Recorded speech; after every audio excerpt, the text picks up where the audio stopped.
Hello बेटा, good morning.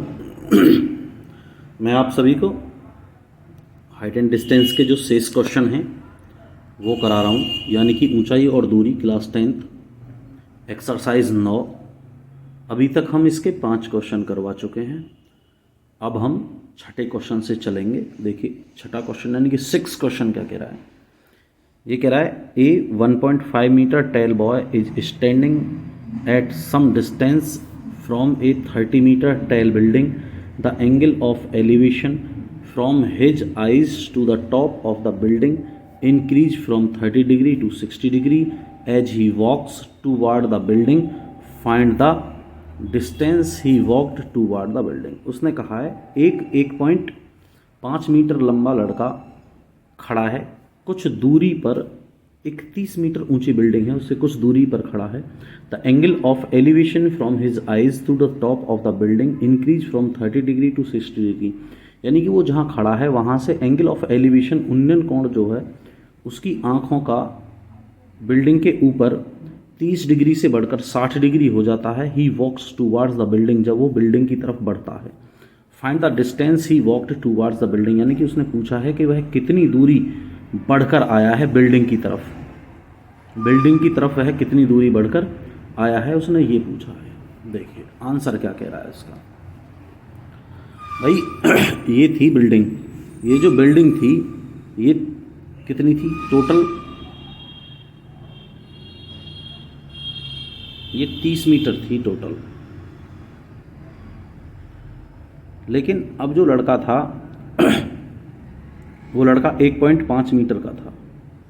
तो लड़का 1.5 मीटर का था, इसमें से 30 में से 1.5 गए तो ये 28.5 जो थी वो शेष ऊंचाई रह गई। ये वाली जो ऊंचाई है ये ऊंचाई शेष रह गई।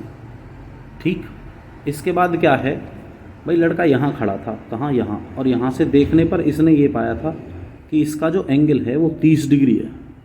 इसका जो एंगल है वो 30 डिग्री है। यहाँ से यहाँ तक बढ़ के ये लड़का यहाँ आ गया, तो यहाँ जब बढ़ के आया ये लड़का, तो इसका जो एंगल था वो 60 डिग्री हो गया। यहाँ से देखने पर इसने पाया कि अब ये एंगल 60 डिग्री हो गया, यानी कि यहाँ से यहाँ तक ये जो चल के आया वो x मीटर चल के आया। अब जो शेष दूरी यहाँ से यहाँ तक रह गई वो y मीटर रह गई। चलिए हमने ये ले लिया कि ये जो शेष दूरी यानी कि ये जो चल के आया है ये x मीटर चल के आया है। उसके बाद जो शेष दूरी रह गई वो y मीटर रह गई।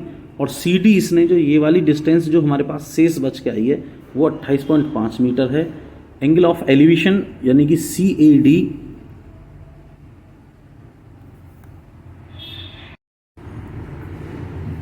और बेटा ये जो एंगल है एंगल CBD ये 60 डिग्री है। देखिए हम पहले राइट ट्राइंगल BCD में ले रहे हैं, राइट ट्राइंगल BCD में ले रहे हैं, यानी कि tan 60 degree CD upon BC क्या परपेंडिकुलर अपॉन बेस यानी कि लंबटे आधार, और CD की जो वैल्यू दी है वो 28.5 दे रखी है अपॉन y, यानी कि √3 is equal to 28.5 upon y।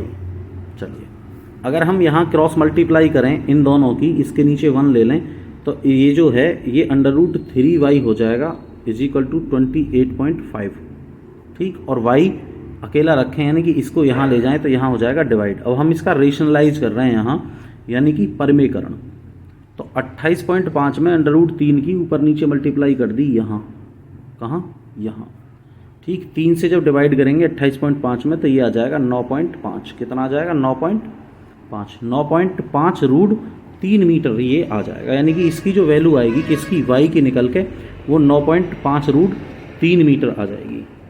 चलिए अब हम फिर से यहीं आते हैं, यानी कि इस एंगल में पूरे में आते हैं 30 वाले में, यानी कि ACD किसमें, ACD में। तो ये हो गया tan 30 is equal to CD upon AC। CD की वैल्यू है 28.5 यानी कि लंबटे आधार, और AC है x प्लस वाई। हमने क्रॉस मल्टीप्लाई की यानी कि x plus y is equal to इतना हो गया हमारा, और y की वैल्यू कितनी थी हमारे पास, हमने वो यहाँ उठा के वहाँ से यहाँ रख दी। ठीक, जब हम इस वैल्यू को उठाकर यहाँ ले गए, कहाँ, यहाँ। ठीक, तो वो कहाँ जाएगी, ये यहाँ चली जाएगी, यानी कि माइनस में आ जाएगी यहाँ। और x की वैल्यू जो थी वो कितनी हो गई, इतनी हो गई, यानी कि वो जो लड़का चल के आया है यहाँ से यहाँ तक वो कितना आया है, वो आया है 19 √3 मीटर। कितना आया है, 19 3 मीटर चल के आया है।